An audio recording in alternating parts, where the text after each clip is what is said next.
వీలైనంత త్వరగా మున్సిపల్ ఎన్నికలు నిర్వహించాలని తెలంగాణ కేబినెట్ నిర్ణయించింది. రాష్ట్రంలో పదవీ కాలం ముగిసిన 116 మున్సిపాలిటీలు, 7 కార్పొరేషన్లు, 2996 వార్డులు, డివిజన్లకు ఎన్నికలు జరగనున్నాయి.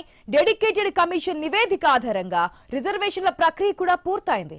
ఇక ఫిబ్రవరిలోనే మున్సిపల్ ఎన్నికలకు అవసరమైన ఏర్పాట్లు చేసుకోవాలని కేబినెట్ నిర్ణయం తీసుకుంది. రంజాన్, శివరాత్రి లాంటి పండుగలు ఉన్నందున ఎన్నికల ప్రక్రియకు ఇబ్బంది లేకుండా షెడ్యూల్ రూపొందించుకోవాలని అధికారులకు సూచించింది.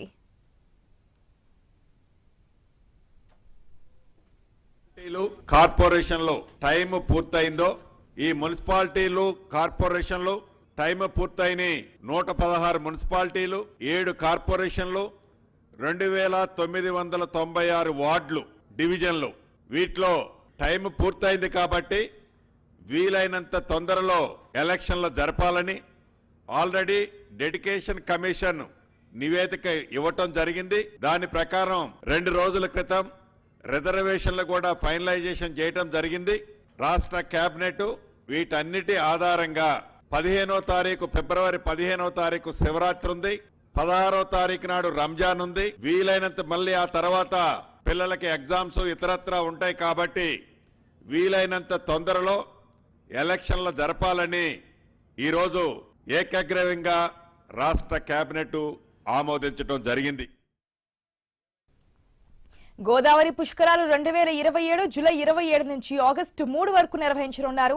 బాసర నుంచి భద్రాచలం వరకు గోదావరి పరివాహక ప్రాంతాల్లో ఉన్న ప్రధాన ఆలయాల అభివృద్ధి, ఎకో టూరిజం అభివృద్ధి చేసేందుకు త్వరలో కేబినెట్ సబ్ కమిటీ ఏర్పాటు చేయాలని కేబినెట్ నిర్ణయం తీసుకుంది.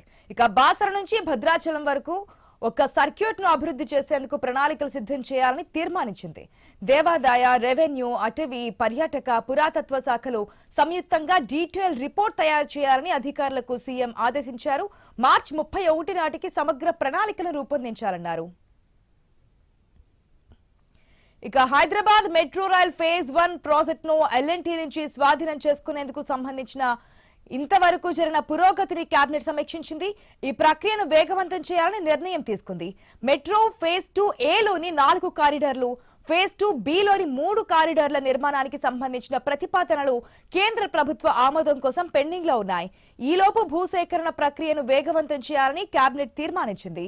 ఇక హైదరాబాద్ సమీపంలోని అబ్దుల్లాపూర్మెట్ మండలంలో ఎకో టౌన్ డెవలప్మెంట్ కు టీజీఐఐసికి 494 ఎకరాల భూమిని కేటాయించేందుకు కేబినెట్ అనుమతి ఇచ్చింది. హైదరాబాద్ లో ట్రాఫిక్ సమస్యను అధిగమించేందుకు బంజారాహిల్స్ లోని ఐసీసీసీ నుంచి శిల్పా లేఅవుట్ రోడ్డు వరకు కొత్తగా 9 కిలోమీటర్లు కొత్త రోడ్డు నిర్మాణానికి కేబినెట్ ఆమోదం తెలిపింది. ఇక ములుగు జిల్లాలో కొత్తగా పొట్లాపూర్ లిఫ్ట్ ఇరిగేషన్ ప్రాజెక్ట్ నిర్మాణానికి కేబినెట్ ఆమోదం తెలిపింది. రామంప చెరువు నుంచి నీటిని లిఫ్ట్ చేసి ములుగు జిల్లాలోని 5 గ్రామాలు 30 చెరువులను నింపడంతో పాటు 7,500 ఎకరాల ఆయకట్టుకు నీటిని అందించనుంది. 143 కోట్ల అంచనా వ్యయంతో ఈ ప్రాజెక్టు చేపట్టనున్నారు.